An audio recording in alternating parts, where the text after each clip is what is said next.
Welcome to Presence, a global conversation for a new earth, with hosts Doug King and Cody Deese. Thank you very much. Great to be with you today, as per usual, as we roll along here in beautiful Atlanta, Georgia. And I am here once again with my good friend, Cody. How in the world are you, buddy? Hi, people of the world. Hi, Doug. Hi, Presence. All of you people that are responding and following and sending us the messages you are. I hope you're well today. Absolutely. It's always great to be part of these conversations, and that there is a place where people can have these conversations, Cody, a place where it's safe and you can have these conversations. You may right now be struggling with some things in your particular church or denomination. We know that you communicate with us in various ways. You may be having these discussions among friends, but there may be discussions you are not comfortable in having where you go because they are moving well beyond the boundaries of the current place in which you find yourself. And that's okay. That is part of life. That's the way my life has gone, and that's the way any life should go. The great thing from our perspective, Cody, is that wherever you are today out there, it's okay. There is not, as we got in last week to this thing of good and evil, with regard to your God identity, wherever you are today, that's not the question mark. The question mark is, to what degree are you questioning, learning, and becoming more conscious of the God identity and the perfection you already are? And the same will be true of all your loved ones. So from that standpoint, we're free to have any conversation we want to have. And for those that are evolving, growing, changing, seeing things from different stages of consciousness as you grow, and you are experiencing some sense of rejection, some sense of being demonized, labeled, pushed out of systems that have been your support for years. Part of our message at Presence is you're not alone in that. Yeah, and that's why when you email us, Cody and I take that very seriously, and we want you to know that if you are listening to this podcast, you're part of a conversation along with us. We need you just like you need us, meaning that we are, as human beings, dependent upon the relationships that we have in this world. And the relationships that we're talking about are not dependent upon anything that any of us do as self, but rather the relationships we have are founded on the innate image of God that we already are. So we will hammer that point over and over again just to say, welcome, you belong. We're glad you're here. It doesn't mean that you will agree with everything that we say, but one thing that you have to know is that we appreciate the fact that you're making every effort to have a better life, and we're right there with you on that one. And you're engaging life. Yeah. Yeah, you're engaging life. By the way, I have this whole riff on critics, this whole sermon on critics that I do, because you've had a few in your lifetime. I remember. We should probably, what would be great? We should do a podcast on criticism. Oh yeah, and an integral approach to it. Yes, that'd be really interesting. But one of the things that I loved about a friend of mine that said this, he's like, "Why are you so upset about your critics?" He's like, they're your critics because that means they're still engaged. Exactly. And he said when they stop criticizing, they've stopped engaging with the work. Right. Well, I guess we're in good shape so far then. Well, we're in great shape. All right, Doug, there's a matter of business we need to attend to today, and it is this. I want to talk about evil, suffering, and our response to it. Okay. No big deal. No big deal. Now, that said, I want to start with this thought. Last week we talked about good and evil. When you look at the Venn diagram, form, transform, formless. Good and evil for you, and help us all here, sit in the transform spot. Yes, they moved to transformative from form. Okay. Because if you when Adam started with it, he tried to grasp it. He tried to put it into a form and grasp. You can only grasp something if it's in a form. So Adam was looking through a first tier way of dealing with good and evil, where it's a terminal place, and I am the judge of that. Whereas in transform, when we move and good and evil become transformative, it's understanding that good can always be better. And that means good will always change for me. And what I consider to be evil, that will also change for me as well, because that means that I'm growing in the depth of understanding of it. And in that sense, then it's transformative. And the reason it's transformative is because the whole point of existence is growth, growth, growth. It's the point of having children. It's all about their growth. It's the point of having this relationship with God. It's all about our growth, and we never stop growing. So good and evil don't determine my identity. That's taken off the table. I already have my God-given identity. Good and evil are just boundaries. And again, I use boundaries in my life that help me determine if I'm moving, again, more in alignment with spirit, or am I at a place where I'm finding myself resistant to spirit? I want to go back to that. I asked the question about transform because I want to talk about the formless space. Okay. Now, that said, too, last week with good and evil, we talked about using that as labels and categories as a way of identity when it comes to people. You brought up something off the podcast that I was like, it needs to be back on the podcast about Jacob and Esau. Oh yeah. Can you do a little riff on that for a minute, because it was worth, like, just briefly, because I want to get to something in this podcast, but I want just a reminder, because when you talk about identity, literally this is an everyday conversation in my head that I wake up in the morning and something will happen to me, and it's the serpent in the garden lying, going, this is who you are. This is who you are. Yeah. This is who you are. You are the worst atrocity you've done today. Yes. You are the biggest mistake you made today. Yes. You are. And it's that constant lying, just like Genesis 2 and 3, where it's like the snake says, oh, you want to be like God, which is a total lie, because they already were made in the image of the divine. Come on. We're preaching. Well, that's right. So your riff on Esau and them, that was great. Yeah. Well, Adam, again, was trying to be like God, but God and God alone has the power over good and evil both. And Paul makes this point very clearly in Romans chapter 9 in the story of Jacob and Esau. We know that the patriarchal hierarchy of that culture was that the oldest, the firstborn in any family, the firstborn male, received what was known as the birthright. But in the case of Isaac's son, Jacob and Esau was firstborn, but Jacob got the birthright because it was something that God had determined or purposed. And Paul explains why it happened this way in Romans chapter 9, 11, and 12, if you want to look this up. And I'll just read it briefly here, where Paul makes the point, even before they had been born, the two boys, or, and this phrase is so cool, Cody, or had done anything good or evil. This is functioning good and evil.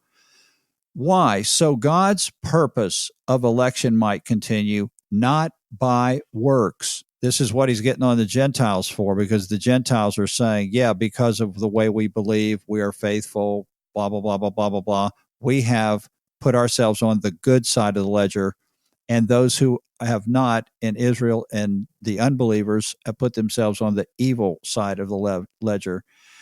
But anyway, that God's purposes might be fulfilled.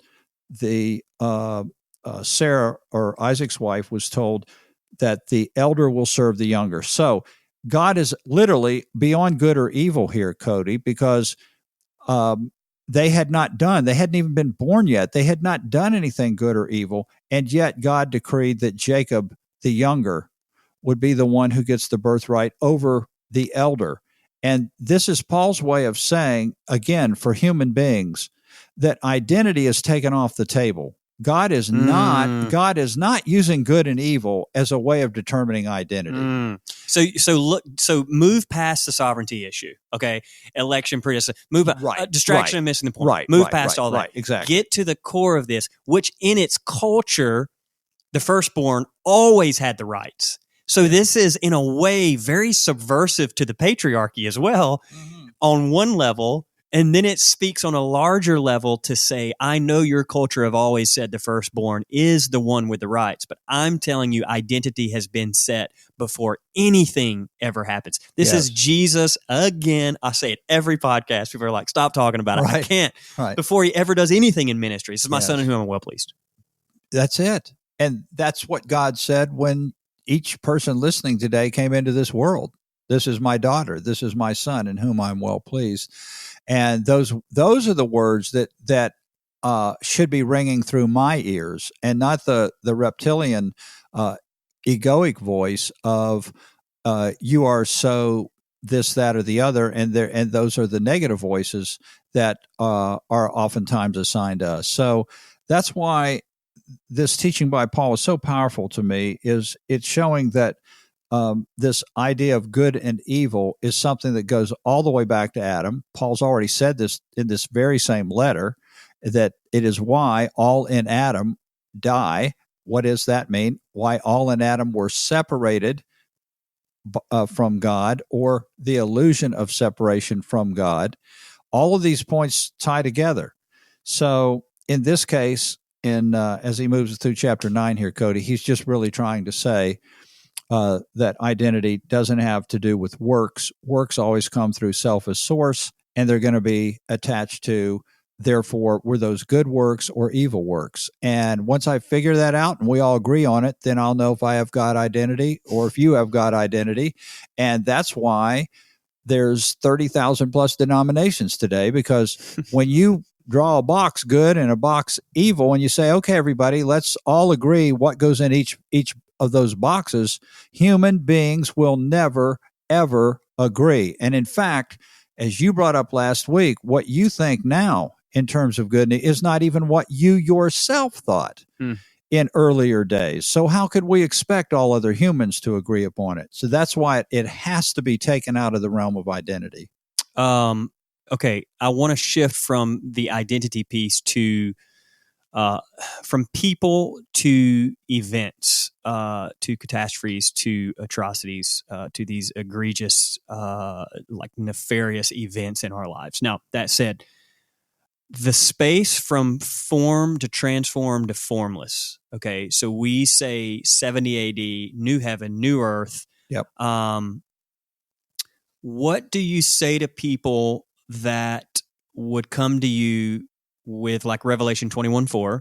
He will wipe away every tear from their eyes. There will be no more death, mourning, crying, or pain, for the older things have passed away. Now, we believe John is writing about this particular space of consciousness. We believe John is writing about what we are already presently in. Right.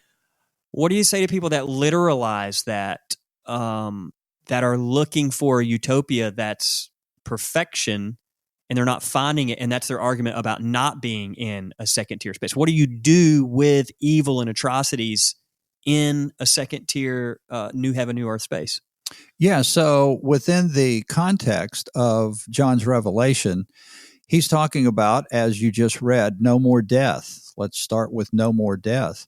Let's remember that sin and death go together, and that sin and death were defeated upon the coming of the new heaven and earth, because death had nothing to do with biology. This good and evil thing goes all the way back to Adam. And remember what God said to Adam in this whole good and evil discussion.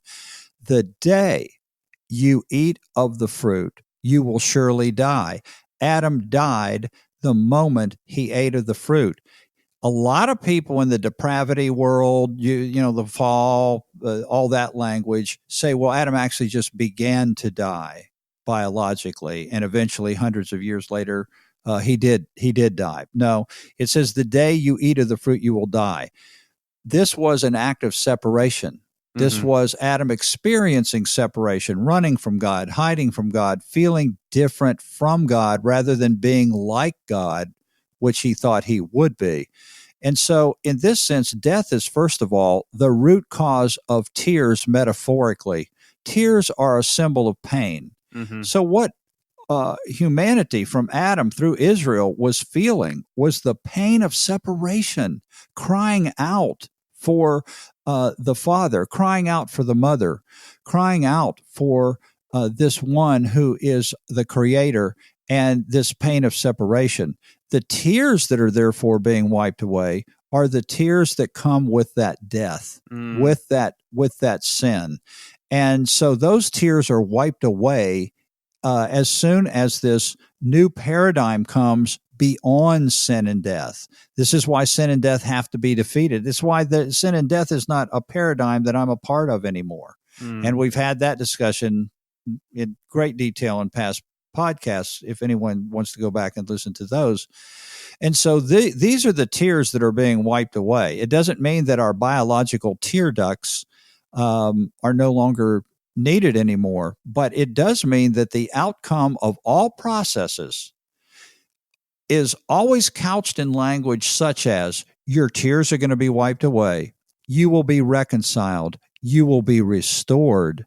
You will be brought back into. All of the language that's God language is always restorative language. It's always making things whole again, removing separateness, wiping away tears. That I know is the ultimate outcome. So once again, we can talk about living in this world of form. I have many times where I've experienced or others have experienced. This is why Jesus also said, mourn with those who mourn. Mourning's a part of life. You're going to mourn. You're going to cry tears. You may cry tears for months or for a long period of time, depending on what you've been through. But the ultimate outcome is that through the processes that even bring us beyond this world of form, the ultimate outcomes are always restorative. And in that sense, tears wiped away as well. Do you believe the external will one day mirror the internal reality of this? Yeah, I think we personally can experience that in our own lives in the sense that, so for example, Jesus was experiencing peace in the middle of the huge storm when he was in the boat with the disciples. He was experiencing peace in the middle of those external circumstances. I myself am learning at this age to be more at peace in the middle of chaos than I was 20 years ago, 40 years ago. These are all things that are experiential for me now. This is the amazing thing about having this life experience of existence. I get to experience how all of this stuff actually works. So, yeah, I can experience how those tears are wiped away. I can experience how I have greater peace, greater joy in the midst of suffering, in the midst of chaos. I am experiencing those things, and that's called growth, which again is the whole point the narrative is trying to bring forward. And that is we're children of the Creator, and the Creator wants us to grow and enjoy the experience of growth.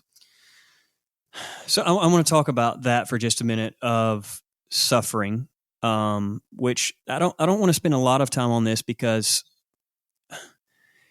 I mean, I think for those that are listening, I mean, I'm not naive to there's no naivete here of the reality that people are engaging this, and we all have some sense of pain and suffering that we probably all go to. But I do want to talk about our response to these evil, what we might perceive as evil, and then obviously, again, we need to. You and I both, presence is a huge part of this, and I've given my life to issues of injustice. I've given my life to issues of calling out what needs to be labeled, certain things labeled. I think words like evil, and this is where I am, are there for a particular reason to call things what they need to be called. However, I also think how we view even the things that come at us is our response to it and how we hold it and how we see it, because so much of the worst atrocities in my life, now looking back, it's not that it wasn't evil, it certainly was, but it's interesting how God has used the universe, the divine has used this, and it has become, crazy enough, one of the more beautiful moments of my life. So you think about Job for just a minute. So when you talk about like pain or suffering or Job, and I don't want to derail from the good and evil, but this is a response of it. But there's not a lot to say about suffering because in this sense, it's like generally when something happens, it's that why question, right? Sure. These are unanswerable questions. No one knows. I mean, I remember used to growing up, first year approach, they would give like a Sunday school answer, like, "Well, his ways are higher than our ways." Yes. Yeah. That Not made me helpful. feel good. Not helpful at all. But I think about like Job. The point of Job is, and this is my take of it, is no one knows. There is no explanation to pain and suffering. Not even the author's explanation. I mean, the whole thing to me is just like, a Satan and God and they're wrestling back and forth. Well, that's BS. Yeah. Right. I mean, that's not actually helpful for me at all. Like, Right. oh, great. Yeah. So the divine is up there playing some game while we're suffering. And it's like a sport to Right. see if I'm really committed or if I'm not committed. Right. I think the point of the whole writing, because it's actually a beautiful book, is there are no explanations to this, including the authors. We're all grasping at straws trying to figure it out. That's not the point. The point is, how will we respond to this? Yeah. And that's one of the things I've observed even in your life on a personal note is it's interesting when things come your way, you seem to have just like a centeredness. Even in a season that we're in right now where it feels like things are more chaotic than ever, there seems to be a ground, like you're grounded more than most people I know, including myself, that sometimes blows where the wind blows and gets terrified that we're in a boat in the middle of the ocean and Jesus is like down there just snoozing, like, what's the problem? It's his response to this. So when you hear about tragedies like 49 people in New Zealand, I use this example because it just happened. Like, how do you view that? How is your response to that?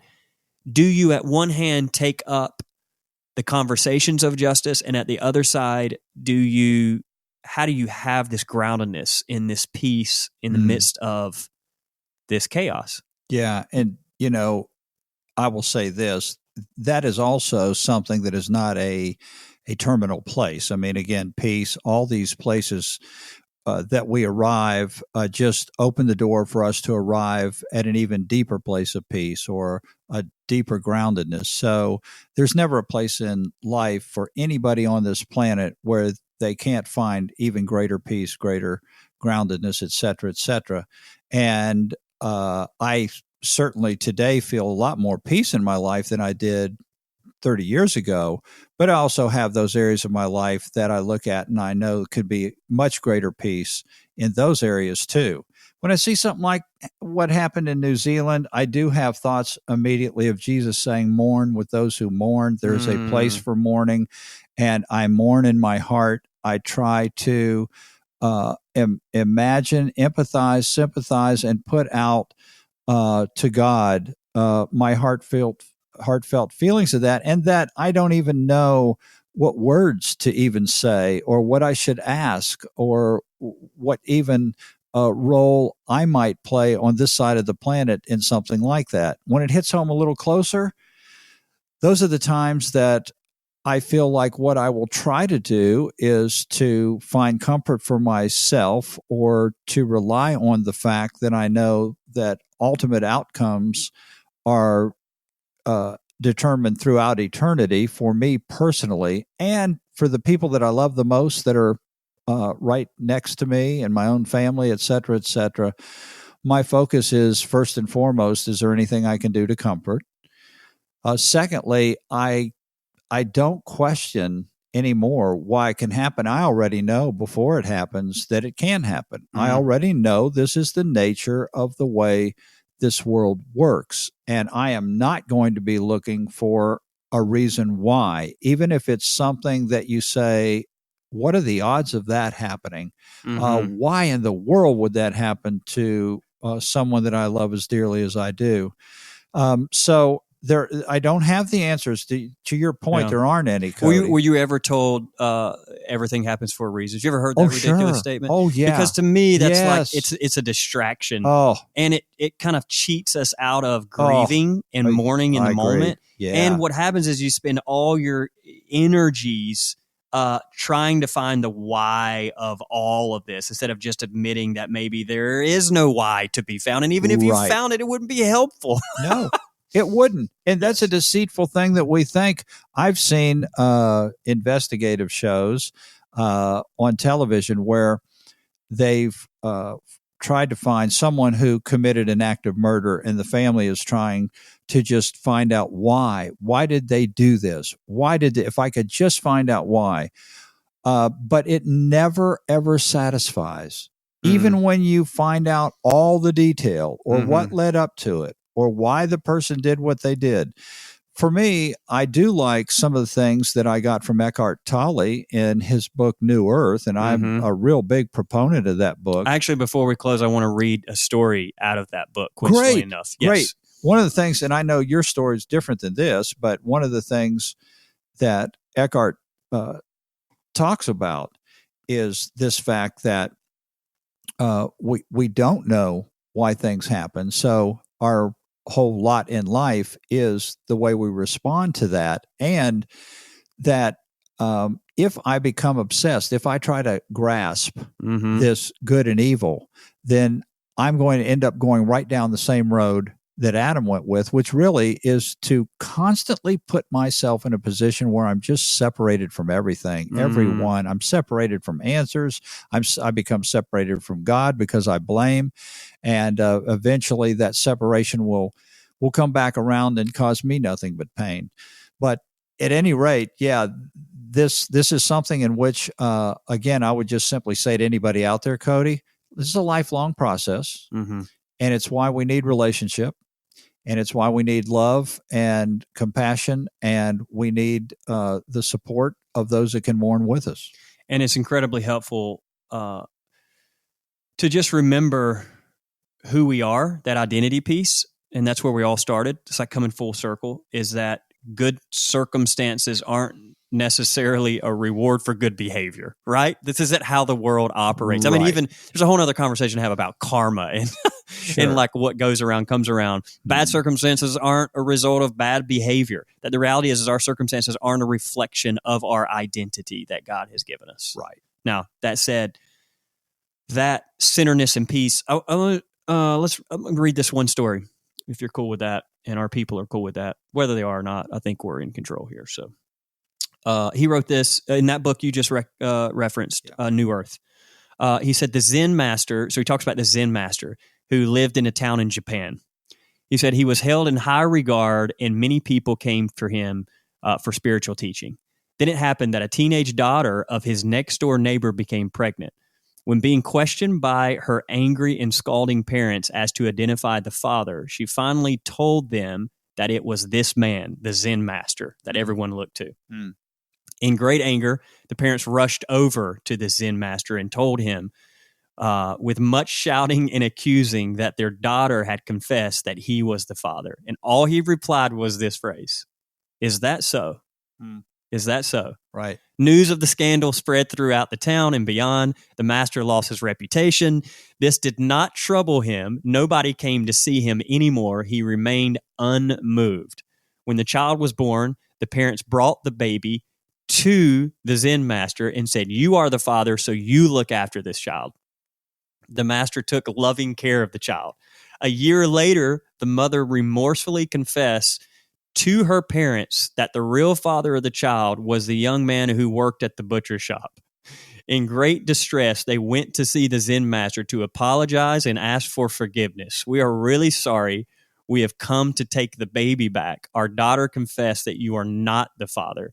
His response, "Is that so?" Right. That is all he would say as he handed the baby over them. Eckhart goes on to say, the master responds to falsehood and truth, bad news and good news in exactly the same way. Is that so? He allows the form of the moment, good or bad, to be as it is, and so does not become a participant in human drama. To him, there is only this moment, and this moment is all that there is. Events are not personalized. He is nobody's victim. The baby is looked after with loving care. Bad turns into good through the power of non-resistance. Now, I know there's a conversation to say about engaging in issues of justice. So we can't just say, is that so to everything? Right. But I'm not talking about that. I'm talking about even as we work to change and shift things that need to be changed and shift, we do it out of a space of, is that so? Yes. Is that so? Because maybe these things are in our lives and maybe they're there for us to continue to evolve and stretch and grow. And it's not that they were placed there for that, but the question is, well, how will you respond to because this. that's the nature of this existence. And I can question why the nature of this existence is the way it is. But the fact of the matter is, I'd rather spend my time doing what you just brought up and have been talking about. And that is, how do I respond given the nature of this existence? Because it is full of all of the various things that can happen that you brought up. All right. We're out of time. Doug, thanks for sharing on this subject. And I would say for those that are listening that, you've been into this podcast and you are experiencing some pain or some atrocities that have happened in your life, or, whatever that looks like for you. You're not alone in that. And I believe the divine is ever much so present in all of us, in all of our situations. So may we continue to evolve, continue to grow, continue to see things from an integral stage of consciousness. Hope you have a good week. Thank you for joining us today. If you have any questions or comments, please contact us at info@presence.tv. You can also visit our website at presence.tv or find us on Facebook. We look forward to hearing from you.